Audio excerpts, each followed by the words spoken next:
काँग्रेसवर वंदे मातरमचा अवमान केल्याचा आरोप, गांधी कुटुंबावर टीका करणं म्हणजे सूर्यावर थुंकण्यासारखं आहे असं नाना पटोले म्हणाले. आम्हाला देशप्रेमाचा सल्ला देऊ नये असं पटोले म्हणाले. ज्या लोकांनी कधी वंदे मातरम म्हटलं नाही त्यांनी आम्हाला शहाणपण शिकवू नये असं हर्षवर्धन सपकाळांनी म्हटलंय.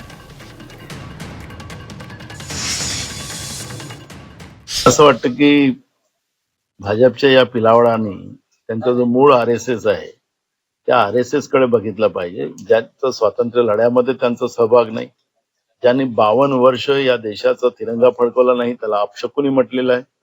त्यामुळे गांधी परिवारावर टीका करणं म्हणजे सूर्यावर थुकण्यासारखं आहे.